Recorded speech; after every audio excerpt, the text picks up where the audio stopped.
Hoje é uma palavra especial sobre o Dia das Mães. E a gente vai falar um pouco sobre a mulher virtuosa. A gente vai falar um pouco sobre mães da Bíblia. A gente vai dar uma navegada hoje pela Bíblia. O texto base hoje da nossa palavra está em Provérbios 31, 25 a 28. Provérbios 31, de 25 a 28.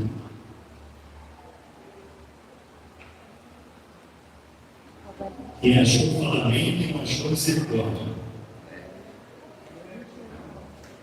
Quem amém, misericórdia. O que é o cenário? 31, Provérbios 31, de 25 a 28. Está projetado em veículo. Eu vou lembrando também de veículo. É forte, respeitada e não tem medo do futuro. Fala com sabedoria e delicadeza. Ela nunca tem preguiça e está sempre cuidando da sua família. Os seus filhos a respeitam e falam bem dela. O seu marido a elogia. Vai sua cabeça, vamos orar? Pai, a tua palavra foi lida diante da tua igreja. A tua palavra é viva, eficaz e ela muda os nossos corações. Pai, que possamos ter corações ensinados, para que possamos aprender mais de ti. E quando saímos daqui, para que possamos aplicar tudo aprendido aqui. Em nome de Jesus. Amém. Hoje é o Dia das Mães. Você sabe qual foi a origem do Dia das Mães? O Dia das Mães teve origem nos Estados Unidos, com Ana Jarvis, inspirada pela mãe dela, Ana Rives Jarvis. Porque durante a Guerra Civil Americana, iniciou uma campanha para homenagear as mães e culminou na oficialização do Dia das Mães dos Estados Unidos em 1914. No Brasil, a Associação Cristã de Moços do Rio Grande do Sul, começou a celebrar o Dia das Mães em 1918, seguindo a iniciativa americana. Em 1932, Getúlio Vargas oficializou a data no Brasil, o 2º domingo de maio. E o Dia das Mães é uma data do comércio que é a segunda mais forte, mas que só perde no Natal. Ela foi uma data hoje muito comercial, né? Presente no Dia das Mães. E a gente leu aqui na Bíblia parte do texto da mulher exemplar, ou mulher virtuosa. E qual é o primeiro requisito para ser mãe? Ser mulher. A sociedade quer lembrar isso. Mas o primeiro requisito para ser mãe é ser mulher. E a gente encontra em Provérbios esse texto sobre a mulher virtuosa ou a mulher exemplar. E foi a mulher que recebeu de Deus o privilégio de gerar, o privilégio de ter uma vida no seu peito, carregar uma vida dentro de si. E a mulher é interessante, né? Desde a primeira semana de gestação, ela já ama aquele feto. Ela já tem algo, um amor inexplicável por aquele feto. É uma união, né, que ela sente com aquele feto, com aquele bebê, algo inexplicável. É algo de Deus sobre a vida da mulher. É um privilégio da mulher ter que gerar uma vida dentro dela. Em Provérbios 31, encontramos algumas características da mulher valiosa. Qual é a primeira? Ela é valiosa. A mulher valiosa, ela é valiosa. É redundante, né? No versículo 10, uma esposa exemplar, feliz quem a encontrar, é muito mais valiosa do que os rubis. Olha só. Feliz é quem a encontrar. Ela vale muito. Maridos, valorizem as suas mulheres. As suas mulheres virtuosas, as suas mulheres exemplares. Porque ela é valiosa. Ela tem valor. Qual é a segunda característica da mulher? A da mulher virtuosa, ela é confiável. Seu marido tem plena confiança nela e nunca lhe falta coisa alguma. Maridos, Vocês podem entregar o cartão à mulher e falar que é shopping. Pode confiar? Pode? A mulher está no Os homens estão em tudo. Ela é confiável. Mulher, toma aqui meu cartão. Pode levar meu cartão.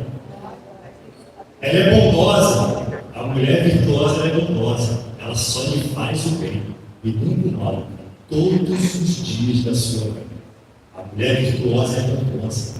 Ela cuida das pessoas. E essa é a mulher virtuosa. E a quarta, ela é habilidosa. Ela escolhe a lã e o linho e com prazer trabalha com as mãos. A mulher virtuosa, ela tem habilidades. Ela é habilidosa. Ela é trabalhadora. Como os navios mercantes, ela traz de longe as suas provisões. Antes de clarear o dia, se levanta, prepara comida para todos de casa e dá tarefas à sua serva. Se depois vocês pegarem esse texto em casa e der uma destrinchada nele melhor, vocês vão verificar que ele fala muito sobre o trabalho. E a mulher virtuosa, ela trabalha muito. Várias partes, em pontos distintos, é dito sobre o trabalho. E será que então é importante a mulher ser trabalhadeira, a mulher virtuosa, ela ser trabalhadora? É importante. Isso é importante. A mulher não pode ser preguiçosa. Aí as mulheres estão dando para mim assim: eu vim para cá para comemorar o Dia das Mães e estou tomando paulada na cabeça. A mulher virtuosa, ela é trabalhadora, ela trabalha. A mulher virtuosa, ela administra bem os bens.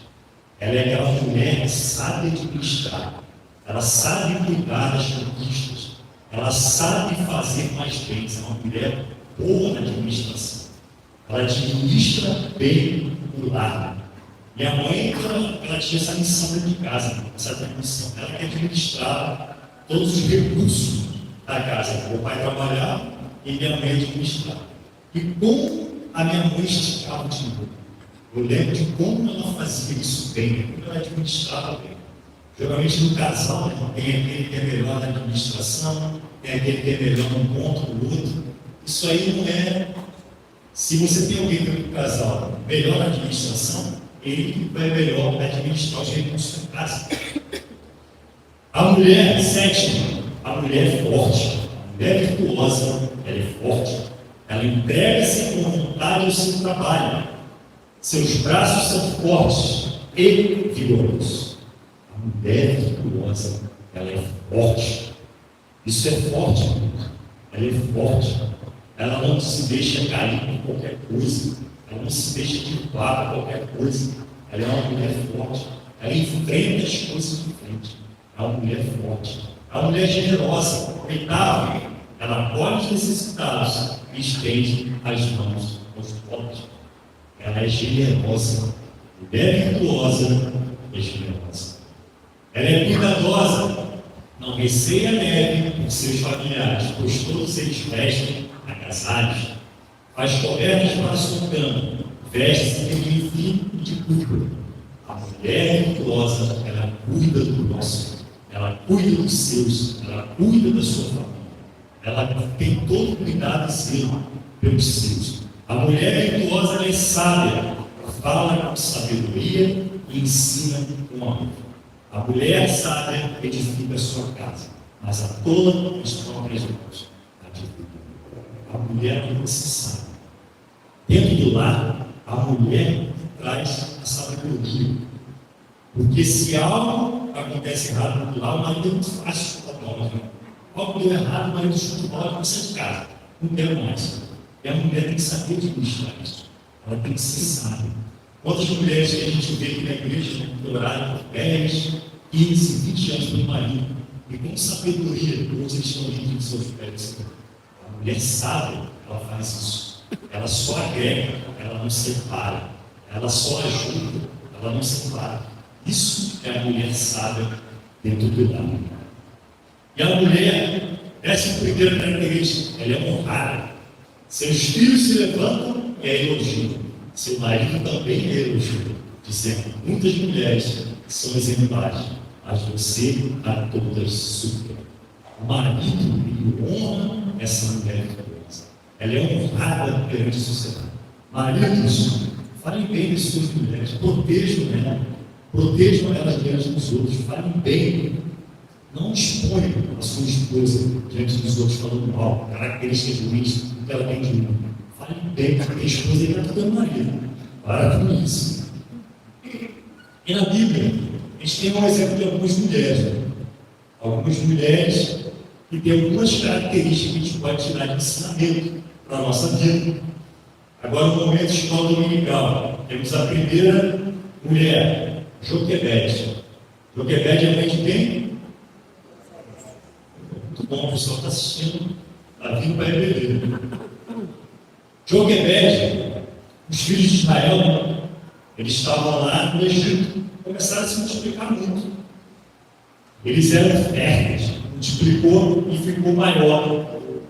Eles ficaram mais numerosos e mais fortes do que os filhos do Egito. E o rei do Egito deu ordem para as parteiras hebreias: se nascer menino, vocês matam. Se nascer menina, vocês permanecem e deixam vivo. O que as parteiras fizeram? Temendo ao Senhor, elas não fizeram isso. E nasceu quem? Moisés, filho de Abrão e Joquebede. Ela escondeu esse filho por 3 vezes. Moisés ficou escondido por 3 vezes. Colocou esse menino num junco, um cesto de junco, com furos tapados por betume e piche. E coloca onde ela colocou esse cesto, junto à margem do Nilo, junto aos juncos do Nilo. O cesto era de junco e colocou junto ao junco do Nilo. E Miriam foi o quê? Irmã de Moisés, foi observando de longe. O que aconteceu com o menino?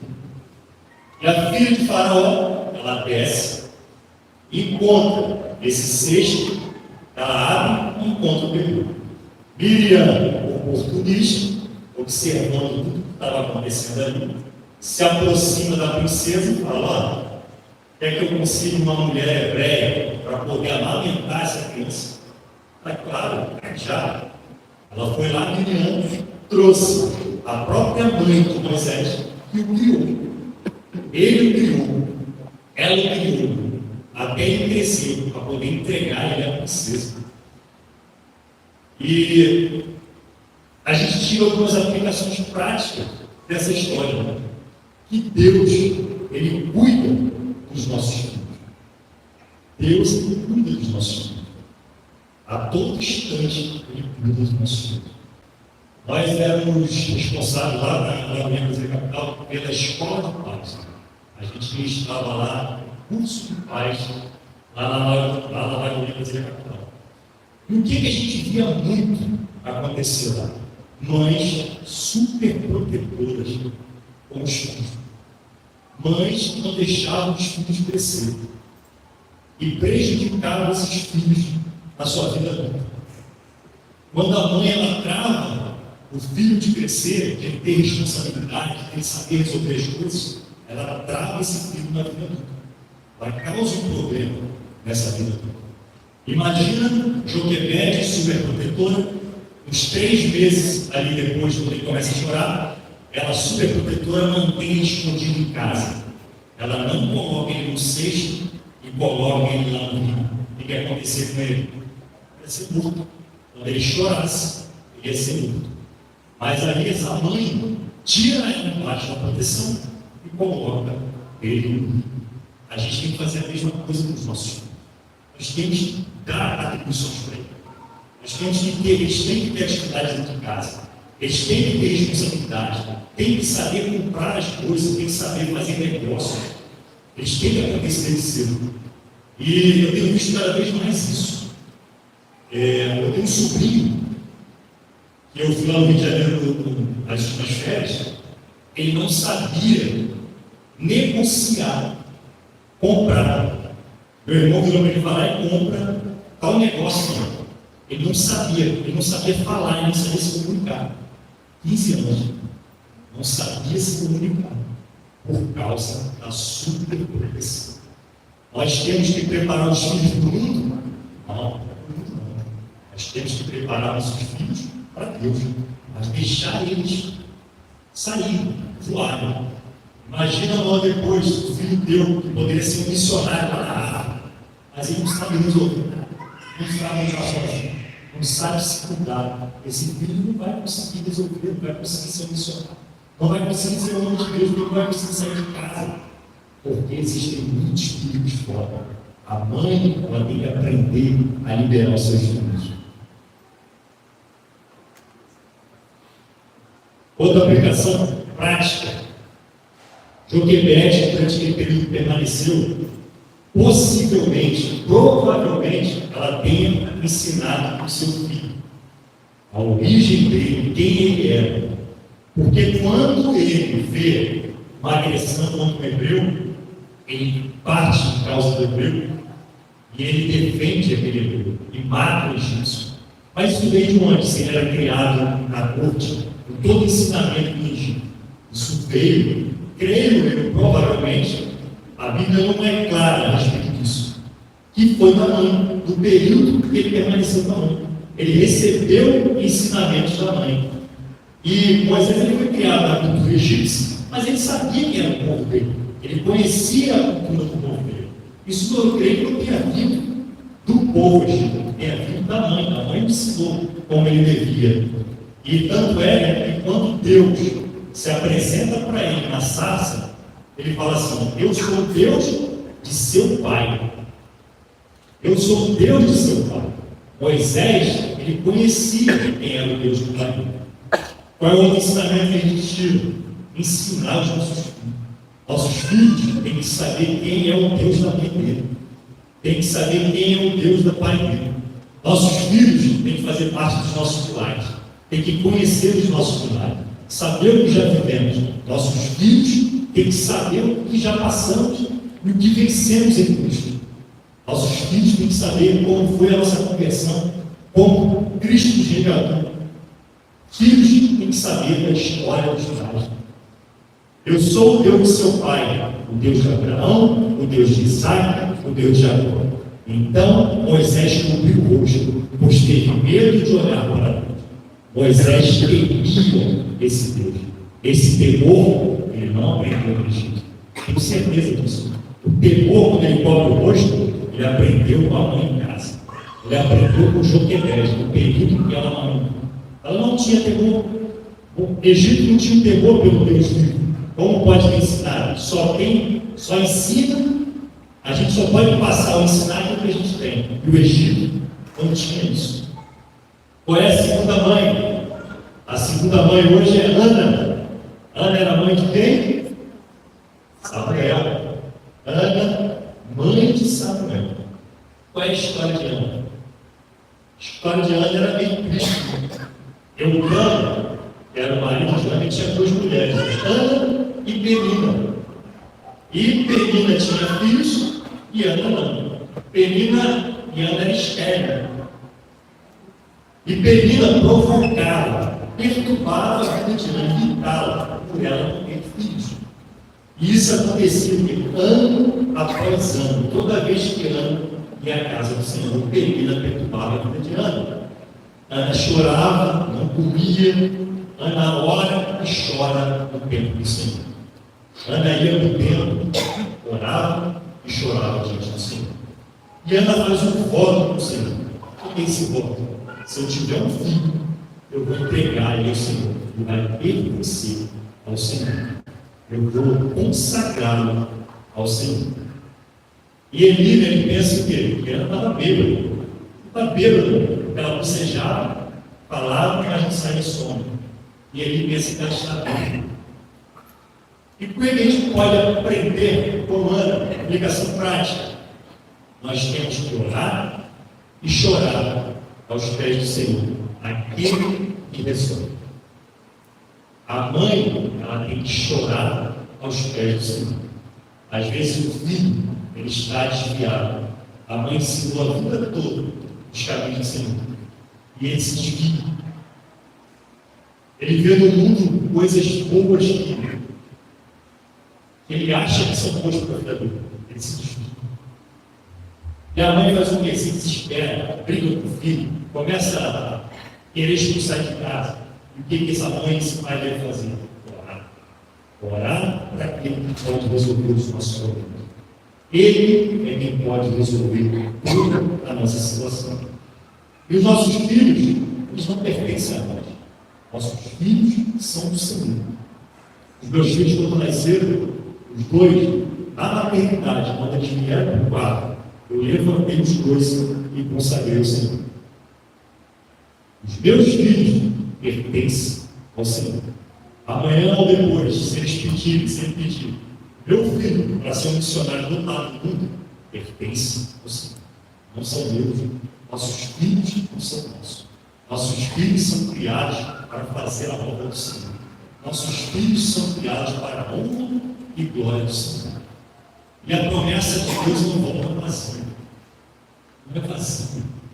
Deus prometeu, como diz aquele profeta, vai cumprir. Se Deus prometeu, Ele vai cumprir. Se você tem uma vida de integridade, de obediência, de santidade, toda a sua casa vai ser possível. É só você se posicionar. Mas os filhos, ele observa muito os pais. O filho, ele vai muito na observação.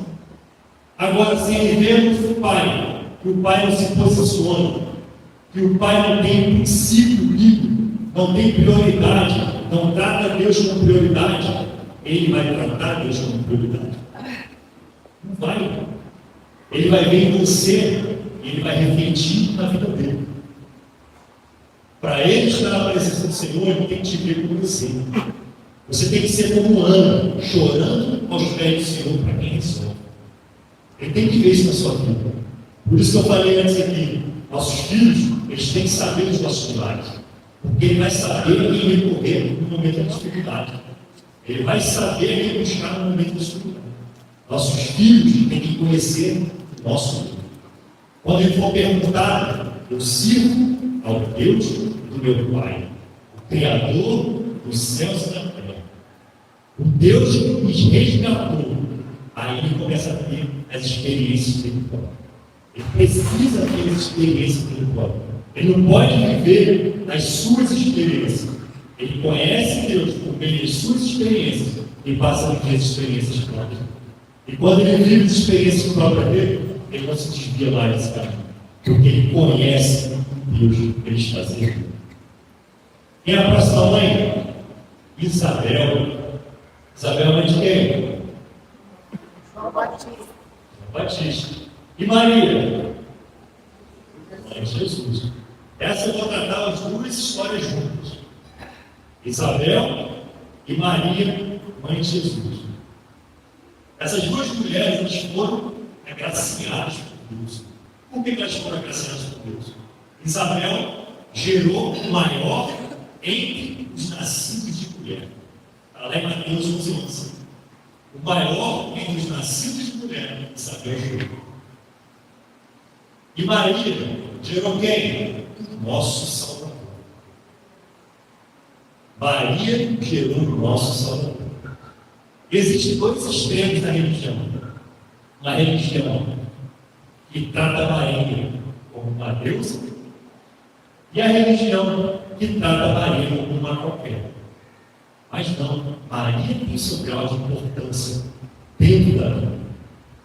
Maria era uma mulher agraciada por Deus. Quando o anjo Gabriel chega para Maria para dar notícia, ele fala sobre isso. Ela era uma mulher agraciada. Ela nem entende esse cumprimento. O que está falando? Você não está falando. Porque Maria era agraciada. Isabel era casada com Zacarias. Eram justos diante de Deus. A Bíblia fala isso. Isabel e Zacarias eram justos diante de Deus. Viviam de forma irrepreensível e cumpriam todos os preceitos e mandamentos do Senhor. Imagina você ouvindo isso de Deus. Você é justo diante de Deus. Você vive de forma irrepreensível em todos os preceitos e mandamentos do Senhor. Você é obediente ao Senhor de Deus. Era isso que era Zacarias e Isabel. Os dois eram de idade avançada, eram dois idosos. E Zacarias ele exercia o sacerdócio. E recebe também a visita do anjo Gabriel. O anjo disse que a oração de Zacarias tinha sido ouvida. E sua esposa daria à luz um filho que se chamaria João. Zacarias duvida e fica o quê? Ele fica mudo. Maria recebe a visita do mesmo anjo. E olha o que o anjo fala para ela: alegre-se, agraciada, o Senhor está com você. Agraciada ou muito favorecida. Tem versão que diz que ela era muito favorecida. Maria informada que ficará grávida do santo filho de Deus. Ela fica, mas como? Eu nunca tive relação, como é que eu vou ficar grávida? E ela recebe o poder do alto e ela fica grávida. E interessante, né, que Maria, ela vai visitar Isabel, as duas grávidas, sua parenta. E quando escuta a voz, se enche de Espírito Santo exclama: bendita é você entre as mulheres, e bendito é o filho que você dará à luz. Mas por que sou tão agraciado a ponto de me visitar a mãe do meu Senhor? Olha a importância de Maria. Olha a importância de Maria. Maria tem importância na vida. Ela era agraciada. Ela carregava o Senhor, mas ela não pode ser adorada. A gente não pode peticionar para ela. A gente peticiona para Deus, em nome de Jesus, e isso. A Maria não tem seu grau de importância. Ela não pode ser subjugada pela vida. E qual é a aplicação prática que a gente tem nessas duas histórias? No caso de Isabel, Deus pode todas as coisas.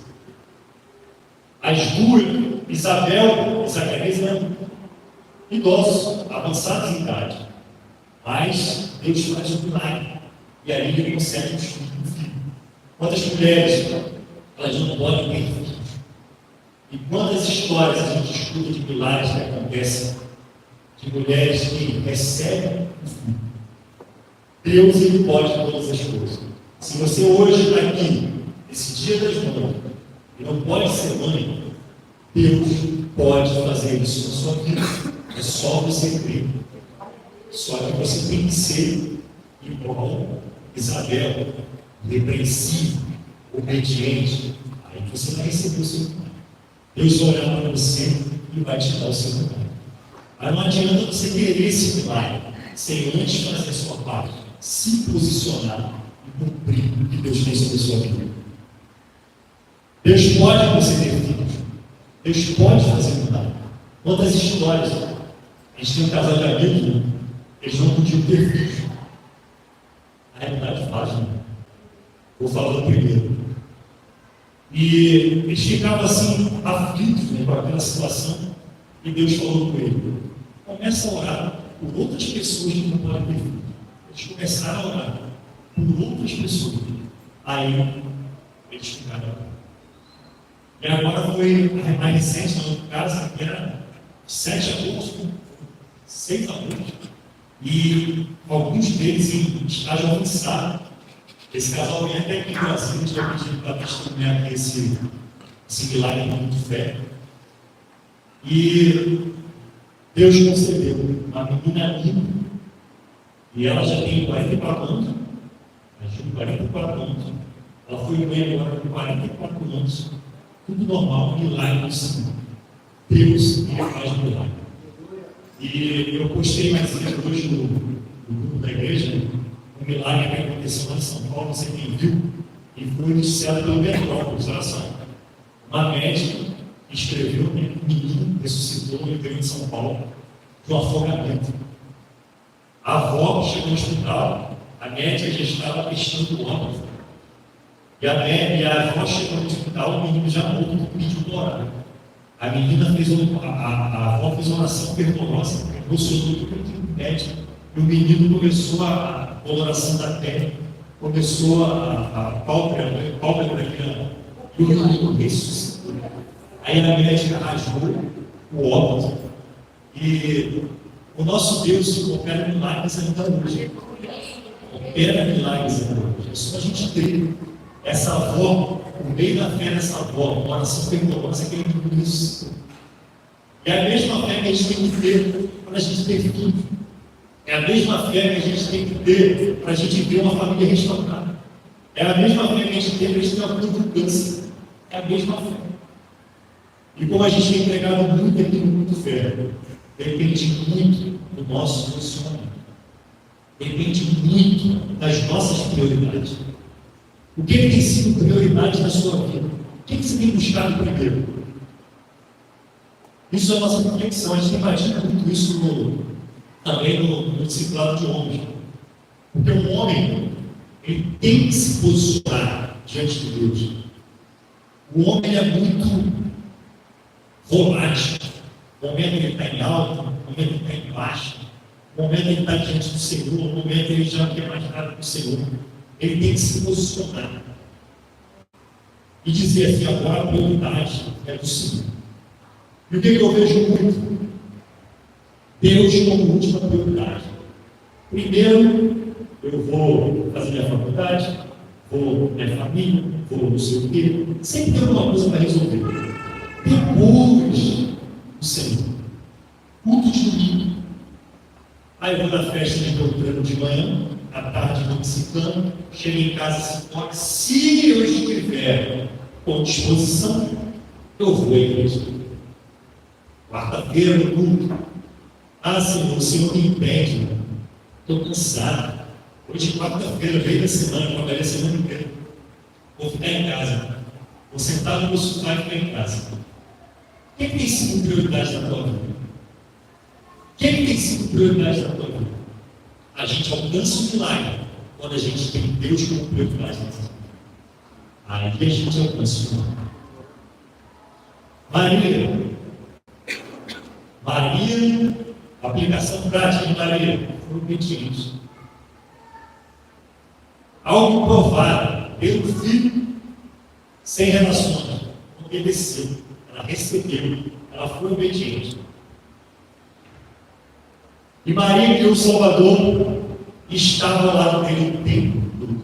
A gente vê que Maria estava lá de Jesus, no primeiro milagre, ela estava lá na boda de Caná. A gente vê que Maria estava lá de Jesus, na morte da cruz, ela estava lá também. Maria acompanhou toda a criação de Jesus, todo o ministério de Jesus, Maria estava acompanhando. E mãe é assim, né? O filho pode ter 40 anos, ela fala que são crianças. Acontece direto, né? A mãe chega assim: tem que ir lá ver minhas crianças. Quantas são essas crianças? 27 e 32. Minhas crianças, sempre minhas crianças. Porque a mãe, ela está sempre cuidando das crianças. Ela está sempre ao lado, acompanhando tudo. O filho faz uma besteira, quem é que está do lado? A mãe. A mãe está do lado ali com força, orientando. As pessoas até abandonam, mas a mãe está sempre presente. Você chamou o louvor para que subisse?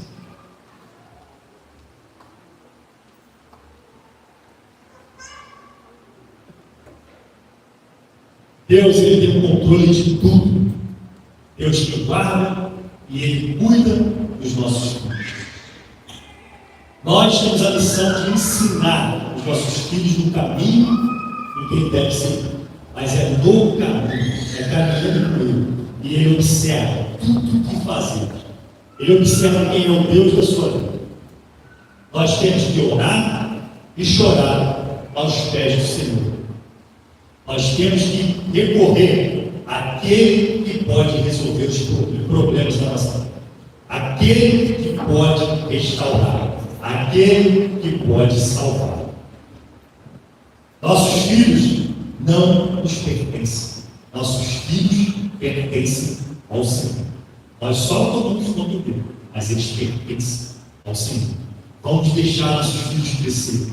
Vamos deixar eles crescer em estatura e espiritualmente. Seu filho é capaz, seu filho pode. O Bernardo da Vanessa veio falar comigo semana passada. Eu achei tão legal. Ele estava na escola e alguns meninos estavam com dificuldade. estava triste. Ele sacou a Bíblia dele. Vocês querem uma palavra? Ele queremos. Ele sacou a Bíblia dele da mochila e começou a pregar na escola. Isso é o que sonhamos para os nossos filhos. Pregadores da palavra de Deus.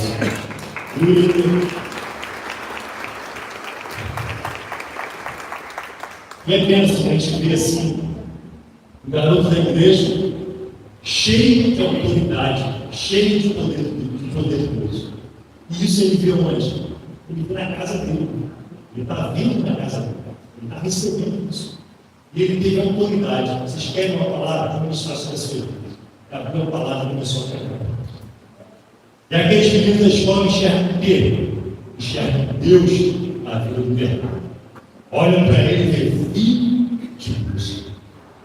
E por que Deus separou o povo de Israel para ser reconhecido como povo de Deus? Para levar o nome dele. Por isso que Deus condena tanto a idolatria. Porque toda a honra e toda a glória é para Deus. E é Deus que representa aquele povo. E aquele povo temia, o povo vizinho temia, porque aquele povo carregava o nome de Deus. É o nome que a gente tem que carregar. E Bernardo, ele carrega o nome de Deus. Todos os amiguinhos olham para ele hoje, filho de Deus. Eu posso agora procurar o Bernardo, eu vou ter uma palavra de aconchego. Eu vou ter uma palavra muito alta para a minha vida. Os vizinhos te procuram uma palavra de aconchego, eles vêm na tua casa, o nome de Deus representado, é isso que a gente tem que buscar. Que a casa em nome de Deus, a nossa casa represente o nome de Deus. João 19, 25, 27, perto da cruz de Jesus, estava sua mãe, a irmã dela, Maria, mulher de Clopas, e Maria Madalena. Quando Jesus viu sua mãe ali, e perto dela o discípulo, a quem ele amava, disse a sua mãe: aí está o seu filho. E ao discípulo, João, aí está a sua mãe. Daquela hora em diante, o discípulo a levou para casa. Jesus ele é tão bom, que no momento de maior dor, ele estava preocupado com a mãe terrena dele que estava aos pés da cruz. Preocupado em quem iria cuidar da mãe dele. E dá a missão para João. João, aí, cuida da minha mãe. Agora é sua mãe. Aí, João, a sua mãe aí, cuide dela. Ele morte de cruz, sofrimento. E ele faz o quê? Intercede, pede, providencia cuidado para a mãe. João cuidou. João, discípulo que Deus amava, que Jesus amava, para cuidar da mãe dele, Maria. Nós também temos esse cuidado. Jesus, ele olha para a gente e providencia todo cuidado. Vamos ficar de pé? Providencia todo cuidado. Como aconteceu com Maria, mãe de Jesus. Ele providenciou um cuidado especial para que João cuidasse de Maria. E Maria, visse João como filho, ele também cuida de nós. Ele cuida de nós. Nesse dia das mães, às vezes a gente se sente assim, tão distante, tão separado. E muitas pessoas que já perderam suas mães. Tem muitas pessoas que estão brigadas com as suas mães. Tem problema de perdão, de perdoar as suas mães.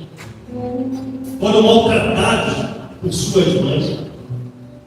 Isso reflete um problema sério, que é o relacionamento com Jesus Cristo. Mas hoje, eu estou aqui para te falar que Jesus, Ele te ama e Ele cuida de você. Glória a Deus. Como eu expliquei aqui, o plano da salvação no momento da ceia. Deus, Ele te ama e Ele providenciou a salvação. Providenciou o Filho para te salvar. Para restabelecer esse relacionamento seu com Deus. O pecado, ele acaba nos afastando de Deus. Deus, ele não se relaciona com o pecado. Ele não tem relacionamento com o pecado. Mas quando você recebe Jesus como seu único e eterno Salvador, o sangue de Jesus, ele te cobre, ele limpa os teus pecados. E quando Deus ele passa a te olhar, ele não vê mais pecado, ele vê o sangue do Filho dele que está te cobrindo. O sangue que te cobre, o sangue que a Bíblia fala que é o selo, e ele pode agora ter um relacionamento contigo. Ele pode agora cuidar da sua vida. Ele pode tomar conta da sua vida, direcionar a tua vida. Quando você recebe Jesus, você entra num caminho. Você permanece nesse caminho.